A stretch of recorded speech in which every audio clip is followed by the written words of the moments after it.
A gente tem a impressão que os problemas de Cuba são culpa do comunismo. Mas como é que esse sistema político funciona por lá?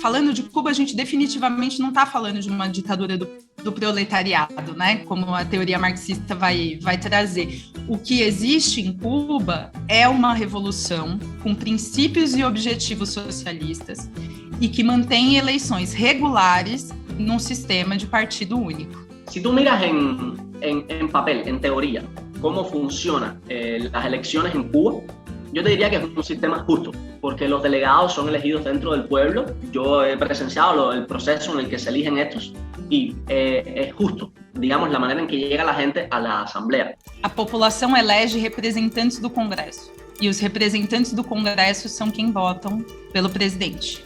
É um partido único, então não se apresentam muitas pessoas. Ahora, lo que se supone es que de esa asamblea se elige el presidente de entre los mismos miembros. Ahora, eso todo es en teoría. Lo que te dice la práctica es que el partido es quien dirige el país. El poder de la asamblea, el parlamento, termina siendo mucho más limitado que el que puede tener el poder ejecutivo. Y en el poder ejecutivo juega el papel protagónico el Partido Comunista de Cuba. Porque se habla siempre de dictadura o de régimen totalitario. El caso de que Cuba solo ha tenido 3 presidentes en 60 años. Pero lo que yo sí te puedo asegurar que esos únicos 3 presidentes que tiene Cuba, que ha tenido Cuba a lo largo de 60 años, han hecho mucho más por las clases desfavorecidas que lo que han hecho los 46 presidentes de Estados Unidos juntos en este tiempo. O tanto tempo de um líder só está relacionado ao fato de que a gente teve uma revolução popular e que esse personagem era absolutamente carismático. Existia um discurso apaixonante. La gente habla, ¿no?, de que todo esto es culpa del comunismo y bueno, desde Estados Unidos se exporta la idea de Estado fallido.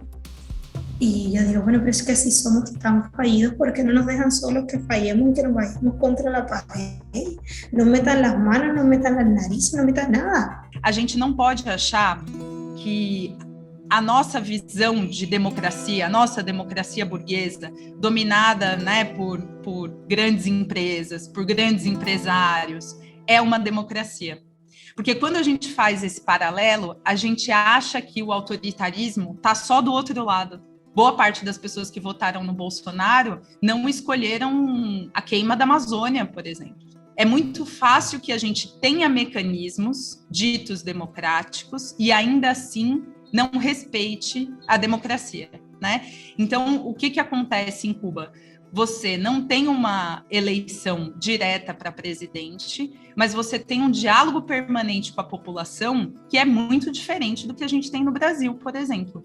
Todos os nossos mecanismos de escuta da população jovem, da terceira idade, não sei o quê, foram no último período sucateados. E antes de 2002, eles não existiam. Então, assim, desde os anos 60, você tem em Cuba espaços em cada bairro em que as pessoas discutem os problemas do bairro. Discutem os problemas do bairro com quem elas elegeram para estar na Assembleia. É outra proporção, é outro tipo de país e tal, é diferente, a estrutura é diferente. Mas os mecanismos de escuta da população, eles não estão relacionados necessariamente ao voto. E a gente sabe disso porque a gente vive aqui, a gente sabe que a gente não é escutado.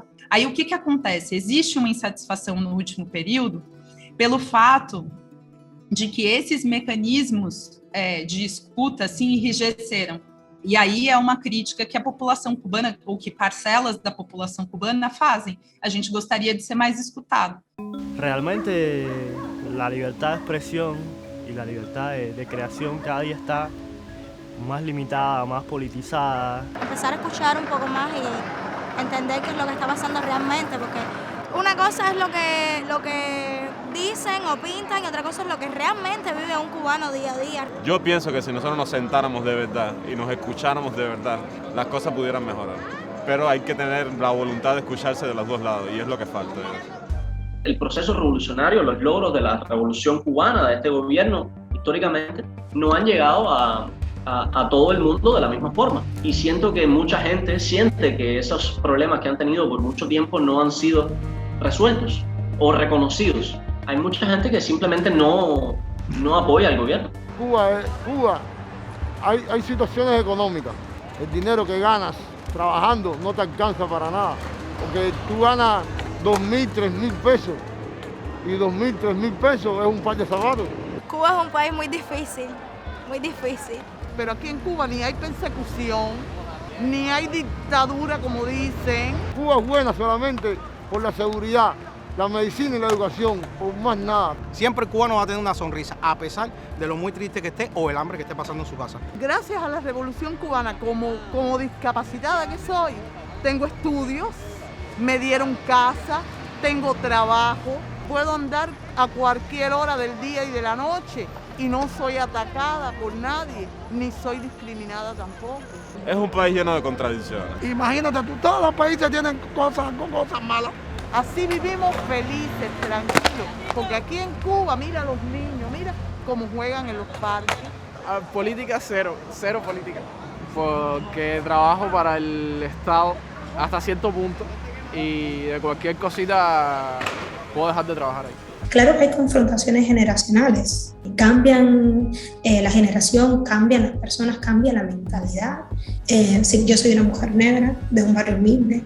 Mi familia, mi abuela es extremadamente pobre. Muchas de las conversaciones con mi familia y con mis padres vienen dadas de lo que para ellos fueron logros y triunfos. Ya para mí son derechos. Ya a mí nadie me puede hablar de educación privada. Ya a mí nadie me puede hablar de salud privada, ni de transporte público privado. No. Ya para mí esos son derechos. Esos ya lo alcanzamos. Ahora faltan otros. Eso, que los americanos nos dejen vivir como nosotros queremos. El pueblo quiere este sistema y no vamos a permitir bajo ningún concepto que venga nadie a decir cómo nosotros tenemos que vivir en nuestro país. ¿Entiendes? No quiero capitalismo, necesito una reestructuración. No quiero caer como en lo que la gente puede ver como un cliché, pero es que es un entorno súper heteronormativo, de una edad en específica, de una generación específica que es la que sigue gobernando con las mismas normas, con las mismas leyes. El socialismo es el mismo, pero lo que no somos los mismos somos las personas. E creo que hay que ir evolucionando. Hoje, a gente não tem como dizer que existe uma democracia plena em nenhum lugar do planeta. E aí a gente fala assim, então, se o capitalismo é tão maravilhoso, por que embaixo do minhocão tem tanta gente que hoje vai passar o maior frio do planeta Terra ainda, no concreto, deitado? Qual que é o sentido disso? Né? Se o capitalismo dá oportunidade para todos, né? Assim, o que acontece, então? Quando você fala assim, não, mas lá tem miséria, aí você fala, já foi na favela do Moinho? Você conhece a favela do Vietnã? São Paulo, cidade mais rica do país, né? O centro financeiro do país, se gaba de ser o centro financeiro do país.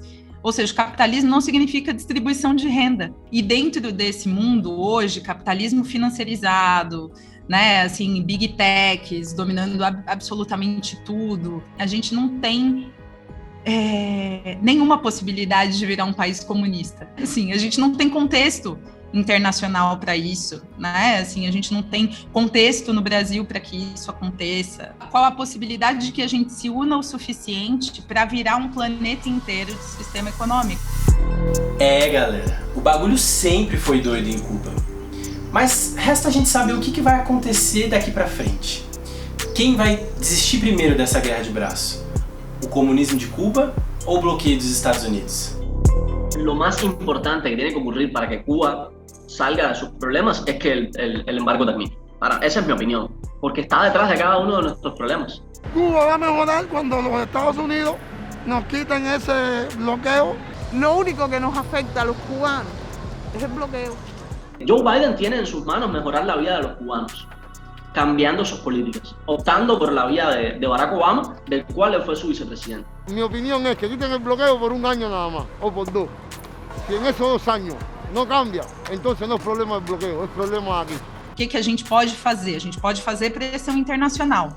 A gente pode pedir que os nossos governantes entrem num acordo e comecem a mexer essas peças do xadrez, porque a gente está falando de geopolítica. A gente não está falando da gestão de um prédio, de um bairro, a gente está falando de geopolítica, são muitos interesses envolvidos. Então, qual a solução? Eu voto pela soberania dos povos, sabe? Eu sou incapaz de dizer que uma população inteira se reduza porque um outro governo, há 60 anos, não concorda con el sistema vigente no país do lado. Hay una cosa muy irónica de todo esto, y es que cuando vienen personas de fuera, siempre están alabando de cierta manera la resiliencia de los cubanos, la capacidad de ser resilientes, de sobreponerse a los obstáculos y de inventarse como nuevas formas de vida. Y yo siempre le digo, es que no tenemos de otra.